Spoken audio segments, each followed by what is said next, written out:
Ella ha participado en 26 proyectos de investigación, incluyendo proyectos de laboratorio, estudios observacionales y ensayos clínicos desde la fase 1 hasta la fase 4. Y actualmente tiene 15 publicaciones, incluyendo un editorial en la revista JAMA, ¿verdad? Ella. La doctora Jiménez Truque es la hija menor del académico honorario, el doctor Rafael Jiménez, que está aquí con nosotros. Y la doctora Jiménez nos va a disertar esta noche sobre la problemática de la vacunación contra la tosferina. Creo que es un tema que se las trae, es muy interesante. Doctora, todo suyo. Muchas gracias.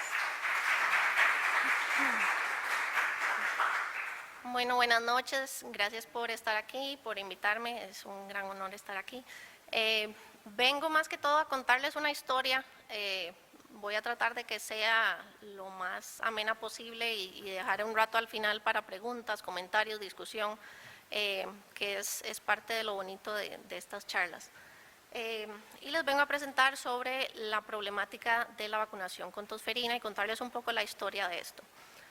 Y parte de por qué tosferina, yo llegué a Vanderbilt en el 2007 y estaba en el laboratorio. Uno de los coordinadores de uno de los estudios llegó a usar la cámara de flujo laminar del laboratorio y entonces le pregunté que qué estaba haciendo, de qué era el estudio y me dijo que de bordetela. Y yo, ¿cómo?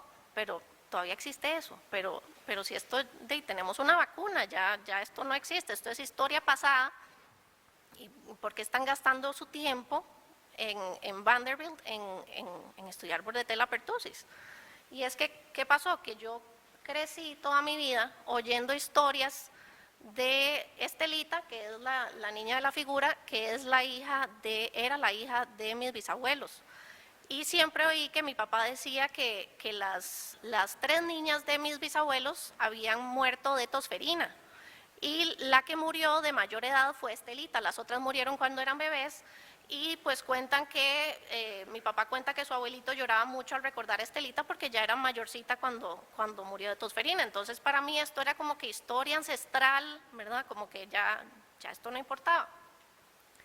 Y entonces repasemos un poco qué es la tosferina. Es una enfermedad, una infección respiratoria en que da una tos paroxística de muy larga duración y en su peor fase la tos tiene un silbido al inspirar que suena como un whoop.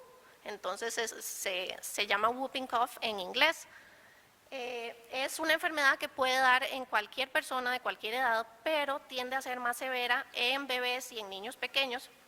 Y por lo tanto, la historia de ¿qué serían? Mis tías abuelas, que murieron de tosferina. La enfermedad fue descrita en 1500 aproximadamente, incluso había escritos más viejos de Inglaterra y el Reino Unido que mencionaban una tos de muy larga duración y muertes en niños, pero fue descrita ya más en forma en 1578 y luego al principio de los 1900 se logró decir que bordetella pertussis era el microorganismo causante, claro, antes tenía otro nombre, era el microorganismo causante de esta infección respiratoria y en 1906 se pudo cultivar el microorganismo.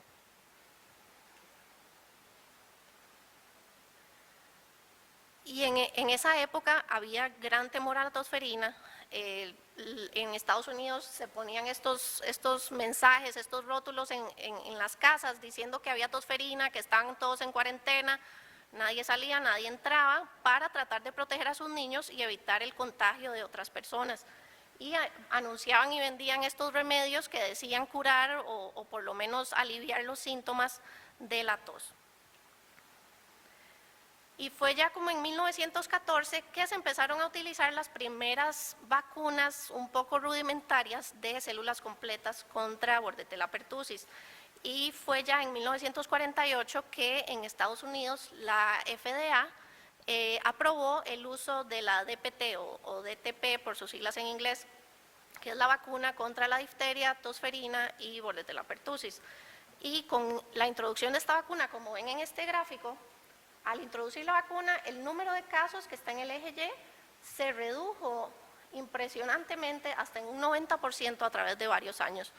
Y esto fue magnífico, la gente estaba muy contenta, pero ¿qué pasó? Esta vacuna de células completas era muy reactogénica. Una de cada 2 a 10 dosis causaba enrojecimiento, hinchazón, fiebre. Después, aproximadamente un 1% tenían convulsiones febriles, que ya era algo más serio, más severo, y los padres se asustaban mucho al ver a sus niños así. Y llanto persistente, ¿verdad? Que los niños lloraban por horas y no había cómo calmarlos. Y pues un 1% aproximadamente es un número bastante alto para un efecto adverso de una vacuna. Y todavía un poco más raro, aproximadamente 1 o un poco menos de 1 por cada 1.000 a 2.000 dosis de la vacuna, dan estos episodios de hipotonía e hiporreactividad, como el que se muestra en esta figura, en que el bebé simplemente estaba flácido, no reaccionaba. Imagínense tener un bebé y que le pase esto, ¿verdad? Es de pánico. Entonces, ¿verdad? La gente ya le estaba como que agarrando miedo a esta vacuna, y entonces empezó a tratar de buscar otra alternativa, y en 1996 la FDA en Estados Unidos aprobó el uso de la vacuna de pertussis acelular. Seguía siendo mezclada con difteria y tétano, pero ahora el componente, en lugar de pertussis, en lugar de ser de células completas, era acelular, era sintetizado con los antígenos de la bacteria que se creían que eran más inmunogénicos. Con la introducción de esta vacuna celular, estos efectos adversos más severos, las convulsiones febriles, se redujeron en casi un 80%, y los episodios de hipotonía e hiporreactividad se redujeron en aproximadamente un 60%. Y esto se ve en estas figuras. A la izquierda están los episodios de convulsiones febriles, y a la derecha los episodios de hipotonía e hiporreactividad en los años antes de la introducción de la vacuna celular, antes del 96 y después de la introducción, y se ve que en ambos hay una reducción en el número de casos reportados de estos efectos adversos. Sin embargo, ¿qué pasó? Después de la introducción de esta vacuna, empezó a haber en Estados Unidos y en otros países que la introdujeron un aumento, un aumento en el número de casos. Esto, lástima que se ve tan pequeñito, pero esto es empieza en el 90, aquí es el 95, y empieza a haber un aumento en el número de casos, y que se muestra también en el gráfico grande, pero claro, esto es un aumento. Y entonces, ¿qué estaba pasando? Creíamos que teníamos una vacuna que en los primeros estudios, comparando la vacuna celular con la vacuna de células completas, mostraba ser igual de efectiva, igual de inmunogénica, menos reactiva, ¿verdad? Era una vacuna que todos pensaban que era mejor, y pues ¿qué pasó? No se sabe.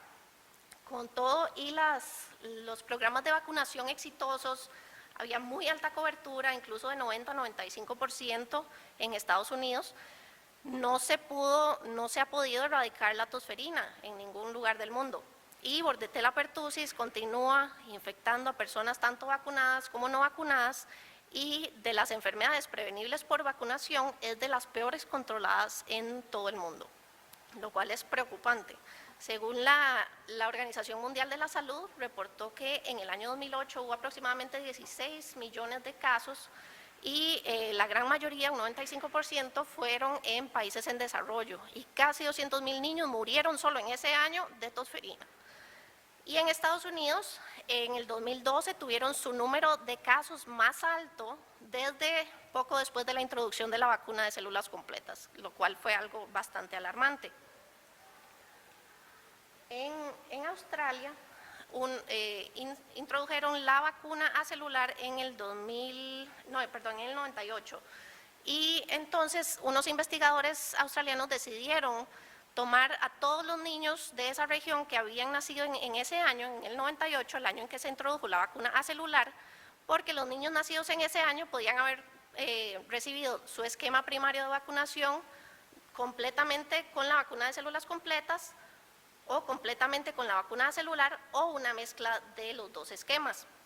Entonces, estos investigadores hicieron un estudio retrospectivo viendo toda la incidencia de tosferina en estos niños, y vieron que la incidencia los casos reportados en los niños que recibieron la vacuna de células completas, que es denotada por DTWP, que recibieron todo su esquema con esta vacuna, solamente tuvieron una menor incidencia de tosferina que los niños que recibieron puramente un esquema primario con la vacuna acelular, que es la DTAP.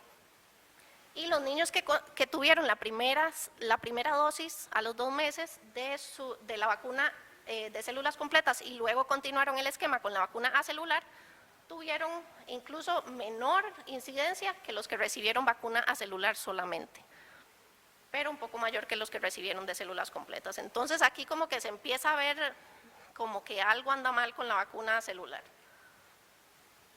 En Costa Rica se ve algo similar.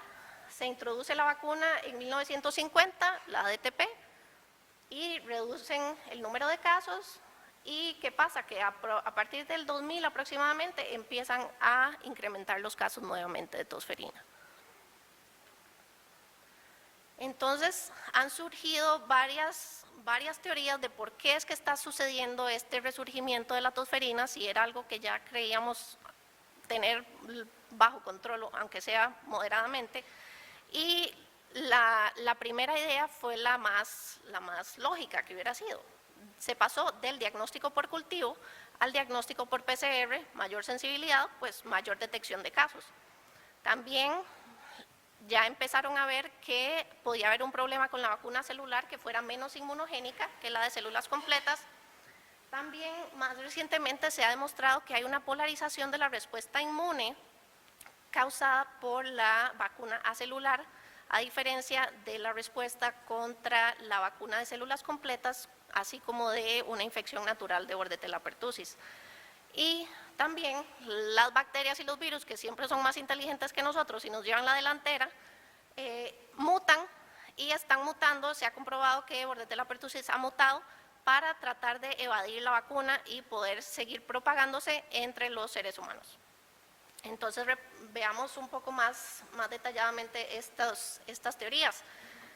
El cultivo es el estándar de oro, siempre va a ser necesario seguirlo haciendo, tanto para detectar la susceptibilidad a los antibióticos del patógeno y seguirla a través del tiempo, así como para seguir la evolución del patógeno, que ha sido importante para detectar estas mutaciones que han ocurrido.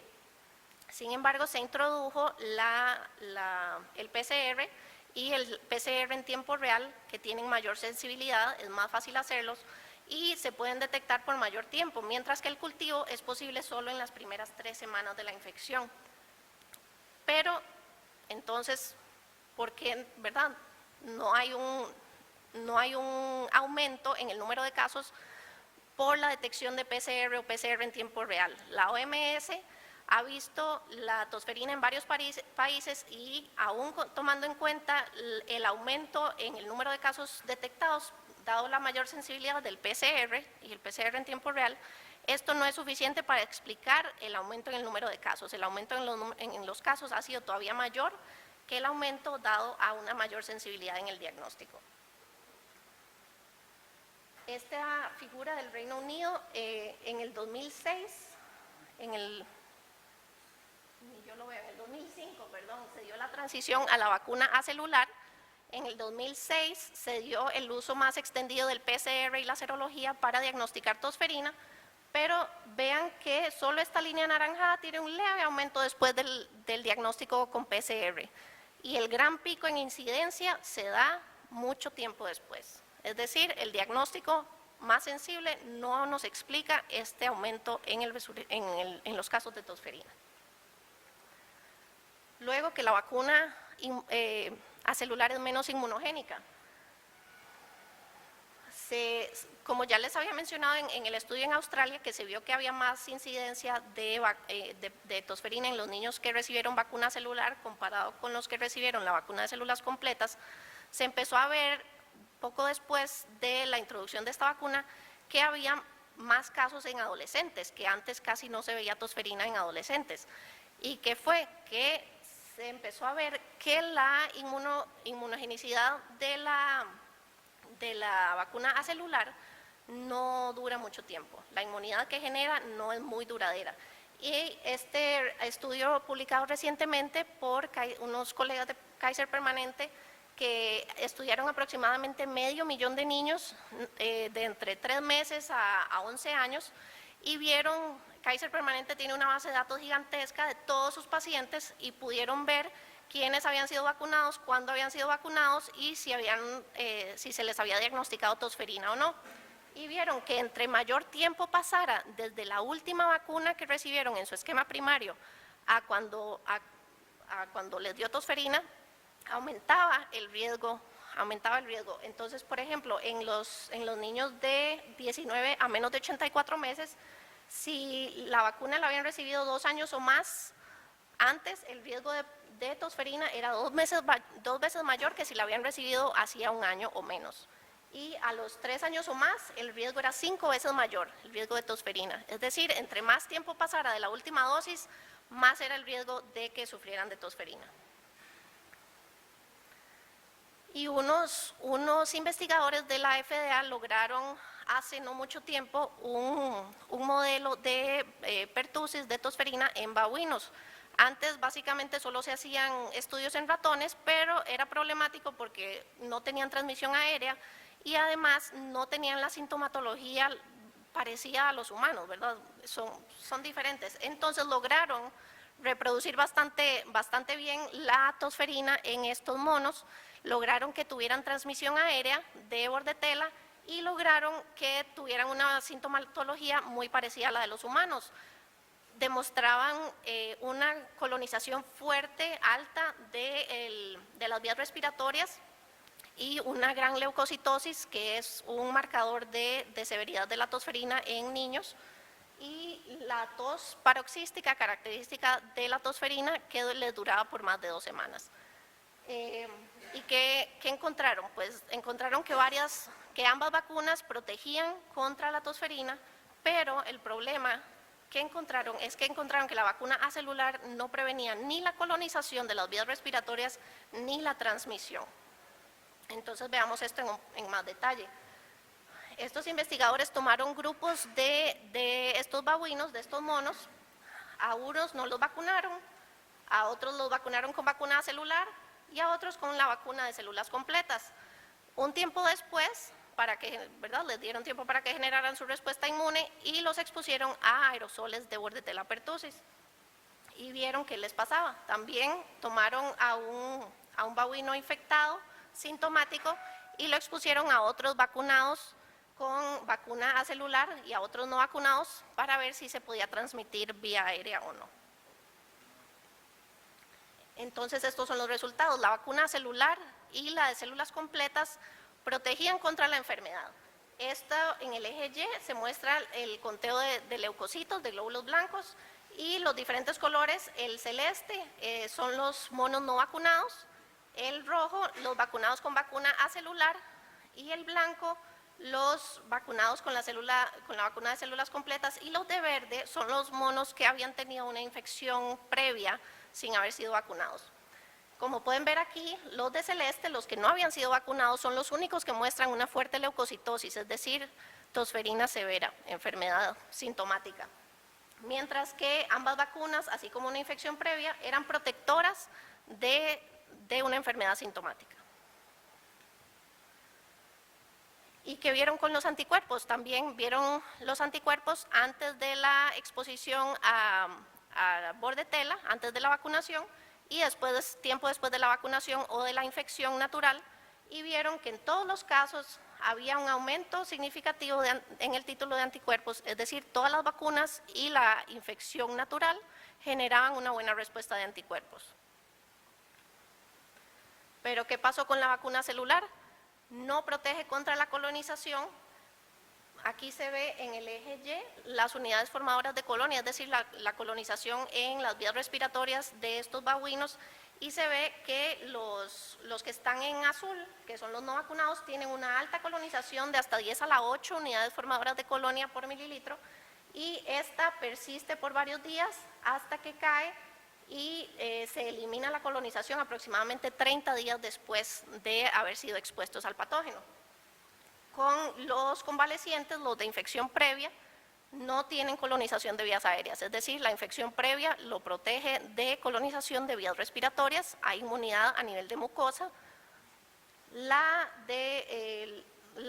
negra, la línea negra, es la de vacunas de células completas, tiene una menor colonización de aproximadamente 10 a la 5 y esta colonización cae bastante rápido y se elimina aproximadamente a los 18 días. Pero ¿qué pasa con los de la vacuna acelular? Aunque tienen una colonización similar en cantidad a los vacunados con la vacuna de células completas, esta colonización persiste por mucho más tiempo hasta que a los días 32, 35 es eliminada. Es decir, permanecen mucho más tiempo colonizados que los demás. Y tampoco protege contra la transmisión. Los investigadores tomaron un babuino vacunado con vacuna celular, asintomático, con infección de bordetela, y lo pusieron en la misma jaula con un babuino no vacunado, no sintomático, no infectado. ¿Y qué pasó? Al rato de vivir juntos, tomaron dos pares. Los círculos y cuadrados cerrados son los que estaban vacunados asintomáticamente infectados con bordetela, y los de los círculos y cuadrados abiertos son los que estaban sin vacunar. ¿Y qué pasa? Estas son las unidades formadoras de colonia. A lo largo del tiempo, los que no estaban vacunados empiezan a mostrar colonización de sus vías respiratorias al estar conviviendo con un babuino que, aunque había recibido la vacuna, estaba infectado asintomáticamente con bordetela. Entonces, ¿qué pasa? La vacuna celular genera anticuerpos muy bien. Esto se vio en los estudios que comparaban ambas vacunas antes de que se aprobara el uso de la vacuna celular. Protege contra la enfermedad sintomática, esto también se había comprobado en estos estudios, era una vacuna efectiva, pero no previene colonización ni transmisión. Por lo tanto, personas vacunadas con esta vacuna pueden igualmente colonizar su tracto respiratorio cuando entran en contacto con el patógeno y pueden transmitirla a aquellas personas no vacunadas. ¿Quiénes son los más susceptibles? Los bebés menores de 2 meses antes de empezar a recibir su esquema primario de vacunación. Veamos la tercera teoría, la polarización de la respuesta inmune. Se me borró el texto. Bueno, idealmente se supone, qué raro, no sé qué pasó. Bueno, idealmente se supone que, ¿qué es lo ideal que queremos en una vacuna? Que genere una respuesta inmune lo más parecida posible a la infección natural. Y entonces, si vemos que la vacuna celular genera anticuerpos, proviene la enfermedad sintomática, ¿por qué la diferencia en colonización y transmisión cuando la comparamos con la infección natural y con la otra vacuna de células completas? Pues bueno, en el mismo estudio de los babuinos, estos investigadores vieron que ambas vacunas de células completas y la infección previa generan una respuesta inmune de tipo TH17. Las células TH17 fueron descritas hace relativamente poco, incluso cuando yo estuve en la universidad no aprendí nada de las TH17 hasta hace poco, y son las células que se encargan de controlar las infecciones bacterianas extracelulares a nivel de mucosa, mediante la reclutación de neutrófilos a las superficies mucosas para montar una inmunidad a nivel de mucosa. Entonces, ¿qué pasa? Si la tosferina entra por vía aérea, la infección natural y la vacuna de células completas, que es básicamente un licuado de la bacteria, están generando respuesta local a nivel de la mucosa. Entonces vieron que los babuinos que tenían infección previa tenían una respuesta de interleuquina 17, que es la interleuquina característica de la respuesta TH17, mientras que los de vacuna acelular tenían una respuesta prácticamente inexistente de TH17, y los de células completas tenían una cierta respuesta significativamente mayor a los no vacunados, pero en mucho menor grado que los de infección previa. También vieron que la infección previa y en menor grado la vacuna de células completas generaban una respuesta de tipo TH1 en estos babuinos. Esta es la respuesta que genera inmunidad citotóxica de memoria, inmunidad celular de memoria. Y Sin embargo, la vacuna acelular promueve una respuesta inmune completamente diferente a las otras dos, una respuesta inmune de tipo TH2, es decir, una inmunidad que lleva a la generación de anticuerpos y células B de memoria. Como pueden ver, ni la vacuna de células completas y casi que nada, los de infección previa, generaban una respuesta de tipo TH2. Eso fue en monos. En humanos, otros investigadores hicieron un experimento similar, pero obviamente no en laboratorio, es imposible, pero siguieron a personas nacidas antes del 95, antes de que se introdujera la vacuna celular en Estados Unidos, y personas nacidas después del 96, después de la introducción de la vacuna. La siguieron, tuvieron un refuerzo con la vacuna Tdap después de un tiempo y vieron ex vivo la respuesta predominantemente de tipo TH1 y TH17 en los que habían sido vacunados en su esquema primario con la vacuna de células completas y una mayor proliferación celular, pero en los que habían nacido después del 96, que tuvieron todo su esquema primario con la vacuna celular, había una respuesta característica TH2 y mucho menos proliferación celular ex vivo al ser estimuladas las células con bordetella pertussis. Entonces, básicamente, el problema está en que la respuesta inmune que genera la vacuna celular es completamente diferente a la que genera la infección natural, así como en menor medida la vacuna de células completas. Y la última teoría es la evolución de los mutantes de bordetella pertussis. Y se ha comprobado que bordetella pertussis ha logrado esto mediante 3 mecanismos: la producción de antígenos, el cambio antigénico o antigenic shift y la supresión de antígenos.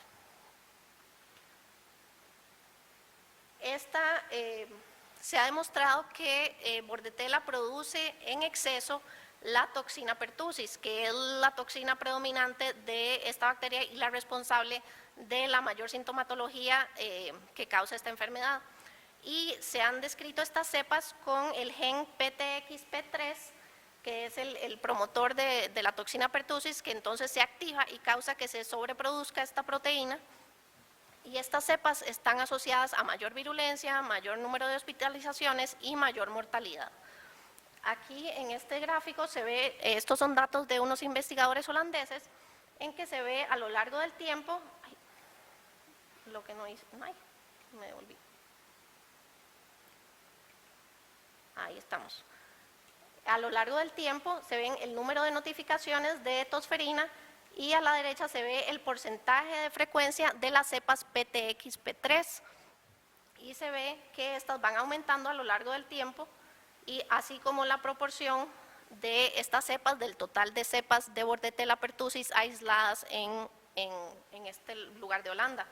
Y también se ve en la parte de abajo la distribución etaria de todas las cepas PTXP3. Se ve que antes eran predominantemente en menores de 1 año, que es la barra negra, y después se va distribuyendo mucho más en los diferentes grupos etarios. Es decir, la epidemiología de bordetella pertussis está cambiando, las cepas están cambiando y sobreproduciendo esta toxina que está asociada con mayor virulencia. Además, se ha visto cambio antigénico. Como les había explicado, la vacuna de células completas es básicamente un licuado de la bacteria, entonces ahí va de todo lo que la bacteria tiene.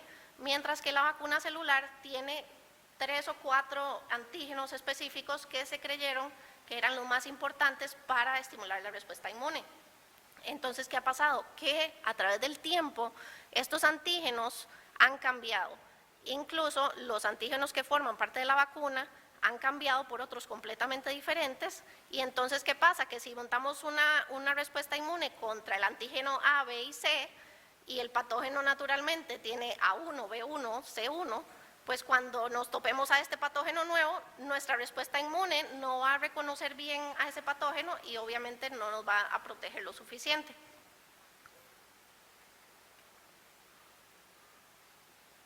Y también fueron datos del CDC en Estados Unidos, en que también muestran diferentes aislamientos de diferentes partes de Estados Unidos, y a través de los años se ven estos dos grupos primordiales de cepas de bordetela. El gris es el de PTXP3, que sobreproduce la toxina y causa casos más severos, y estos en gris han ido aumentando a través del tiempo. Y han hecho también el estudio filogenético de toda la relación de estas cepas, y básicamente este gráfico indica que a través del tiempo también han cambiado los genes presentes en las cepas de Bordetella pertussis en Estados Unidos al menos. Y en otros países hay datos similares. Y lo más impresionante de todo es que la pertactina es uno de los antígenos que están en la vacuna celular, en algunas de cierta marca, y es uno de los antígenos que se creía más importante. Pues, ¿qué pasa? Que resulta que ahora hay cepas de Bordetella que no tienen este antígeno, y han ido aumentando a través del tiempo, como se delinea en esta línea roja, y han llegado desde 0 en el año 2000 a casi un 85% en el 2013, lo cual es una cifra alarmante y un ritmo bastante rápido de cambio en las cepas. Y en este estudio en Estados Unidos, de aproximadamente 750 aislamientos de Bordetella, también el 85% son deficientes en pertactina, es decir, no tienen el antígeno. Entonces, ¿cuáles son los fallos principales de esta vacuna? Pues lo que queremos con cualquier vacuna es que genere inmunidad, que genere protección y que sea duradera, y que también ayude a controlar y evitar la transmisión y la colonización del patógeno para poder proteger a aquellos que no se pueden vacunar y generar la inmunidad colectiva. Pero entonces, ¿qué podemos hacer? Una opción es volver a la vacuna de células completas. No creo, sobre todo en este ambiente de tanto antivacunas, sería imposible, la gente se negaría completamente a un riesgo de efectos adversos como los que les conté al principio. Eso difícilmente va a pasar. Otra opción sería seguir caracterizando, así como lo han hecho en monos y en menor grado en humanos, seguir caracterizando bien la respuesta inmune a la infección natural y a ambas vacunas. Hay países en que todavía se sigue usando la vacuna de células completas, y ver cuáles son las diferencias y a dónde podemos actuar para generar una mejor respuesta inmune. Otra opción serían vacunas vivas atenuadas o vacunas acelulares adyuvadas, es decir, seguir usando la misma vacuna pero agregar un adyuvante que cambie de TH2 a tal vez TH17 y TH1, que sería lo que queríamos hacer. Les voy a hablar de estas dos que son en las que estamos trabajando actualmente en Vanderbilt. La primera, estamos haciendo un estudio en Perú. ¿Y por qué Perú? Porque en Perú se siguen usando las dos vacunas. El Ministerio de Salud provee la de células completas y los papás que quieran pagar pueden pagar por la vacuna celular. Entonces, simplemente hicimos primero un estudio piloto con 10 pacientes. Como son tan chiquititos, ¿verdad? Había que dividir, unos tomarles la muestra de sangre un día, otros otro, e incluso la muestra de sangre a la primera visita, a los 2 meses, era criterio para elegibilidad en el estudio. Y después continuamos con otros 40 para un total de 50 pacientes. Seguimos entonces a los que querían la vacuna de células completas y otro grupo de los papás que querían pagar la vacuna celular. Les tomamos muestras de sangre poco tiempo después de cada vacuna, sobre todo de la primera, a los 2 días, a los 8 días, según su grupo, y después lo seguimos tomando muestra después de cada vacunación hasta los 19 meses, porque sería un mes después de finalizar el esquema primario de vacunación, que en Perú termina a los 18 meses. Y entonces, ¿qué hicimos? Es un estudio que está tratando de caracterizar la respuesta inmune a ambas vacunas. Y estamos haciendo tanto secuenciación del ARN mensajero para ver cuáles proteínas están, digamos, activando, cuáles ARN mensajeros están listos para convertirse en proteínas, pero estamos usando una técnica más novedosa que es el ribosome profiling o como perfil ribosomal, que es básicamente tomar la muestra de sangre e inmediatamente parar la maquinaria de traducción. Entonces se desarman los ribosomas y esos codones que hay en cada uno de los ribosomas se secuencian se arma básicamente el rompecabezas para saber cuál proteína está siendo traducida en ese momento. Entonces podemos ver la respuesta a nivel tanto de transcripción como de traducción a proteínas. Y según el orden, ¿verdad? Va a haber un codón de inicio, un codón de finalización y entre eso se va a armar el rompecabezas con las diferentes secuencias de codones porque va a haber miles de ribosomas traduciendo al mismo tiempo, entonces vamos a poder armar eso. Y el estudio en este momento, ya terminamos el seguimiento de todos los pacientes. Después del estudio piloto de los 10 primeros pacientes, se hizo un cambio en el procesamiento de las muestras y se agregó un compuesto cicloheximida para frenar la traducción todavía más rápido. Antes se hacía en un paso posterior, pero no se estaba teniendo el rendimiento deseado en ARN, entonces se añadió antes y estamos teniendo mejores resultados ahora. Y tanto con el ribosome profiling como con la secuenciación del ARN mensajero estamos viendo un aumento en la producción y en la expresión del TLR4, el Toll-like receptor 4, que es un receptor asociado al reconocimiento del lipopolisacárido, que está presente en las bacterias gram negativas. Bordetella pertussis es una bacteria gram negativa, entonces por lo menos en datos preliminares que nos están llegando, esto tiene sentido. Ahora el análisis está en proceso, vamos a evaluar citoquinas para ver las respuestas, ojalá TH1, TH2, TH17, después de la vacunación primaria, y la frecuencia y diversidad de los anticuerpos generados. La otra solución, vacunas vivas atenuadas, también estamos trabajando en eso. Idealmente, como les conté, si Bordetella pertussis nos infecta por vía aérea, lo ideal sería generar inmunidad a nivel de mucosa para que apenas entre la bacteria, frenarla y detener la infección.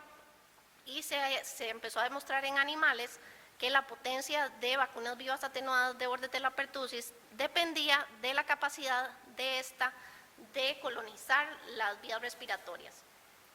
Entonces, en estudios, entonces la cepa que estamos estudiando es la BPZE1, es una cepa viva atenuada de Bordetella pertussis a la cual se le han modificado o eliminado ciertos antígenos que son críticos. La citotoxina traqueal, que es la responsable de destruir el epitelio ciliado de las vías respiratorias, la toxina pertussis, que les había contado antes, que es la principal causante de los efectos sistémicos de la infección, y la toxina dermonecrótica, cuyo mecanismo en humanos no está completamente dilucidado, pero en la enfermedad parecida que es de perros, de Bordetella bronquiséptica, está bien descrito. Y se vio que la BPZE1, esta cepa atenuada, no causaba sintomatología en ratones y persistía en vías respiratorias por aproximadamente 20 días, lo cual entonces, como les había contado, si persisten las vías respiratorias, eso generaría mayor inmunidad.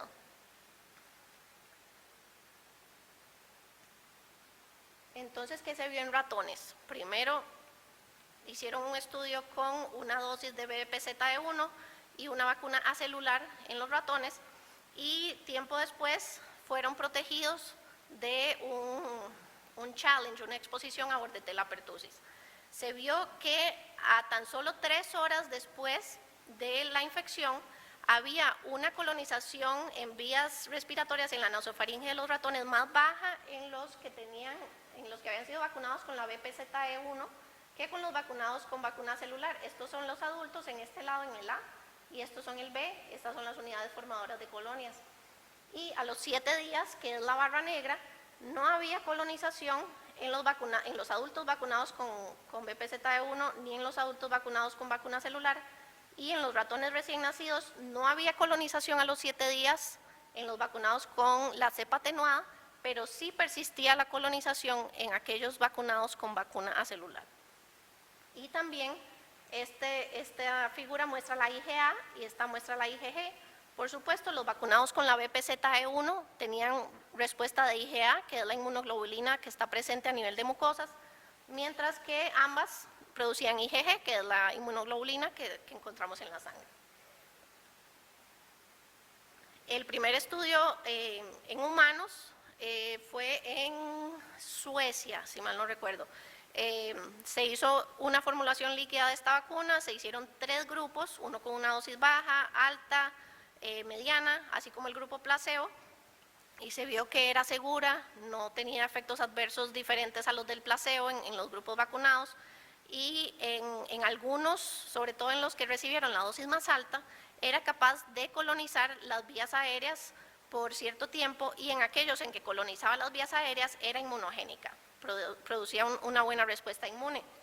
Ahora nosotros en Vanderbilt estamos haciendo el estudio de fase 2A, y ahora se dio el cambio a una formulación liofilizada, y también estamos usando este aparatito que es como un cono llamado el Vaccinator, para hacer un sello en la nariz y poder, como quien dice, atomizar la vacuna en cada uno de los huequitos de la nariz sin que se esparza por todo lado.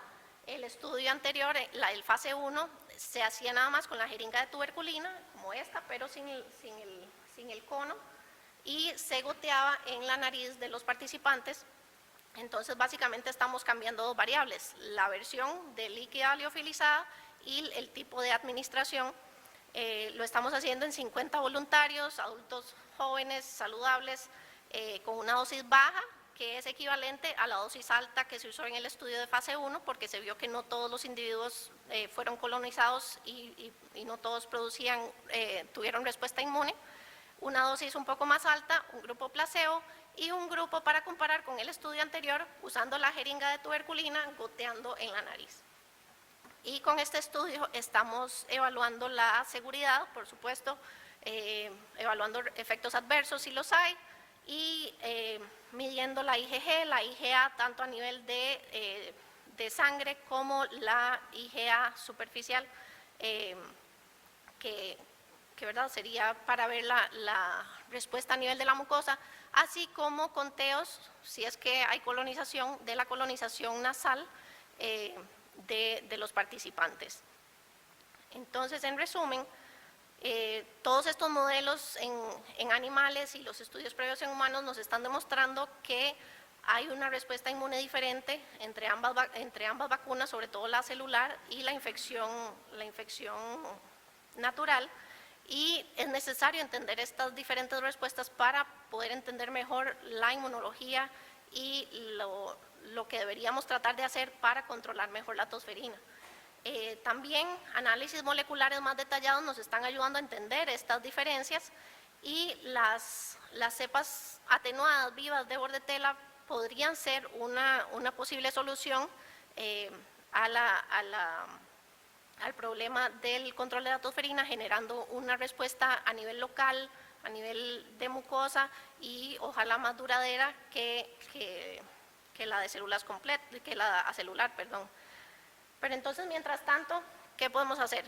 Sigamos simplemente el esquema de vacunas recomendado, por ahora es lo mejor que tenemos. Ojalá la cepa atenuada funcione, ojalá otros modelos que tal vez otras personas estén utilizando funcionen, pero por ahora vacunemos a los niños.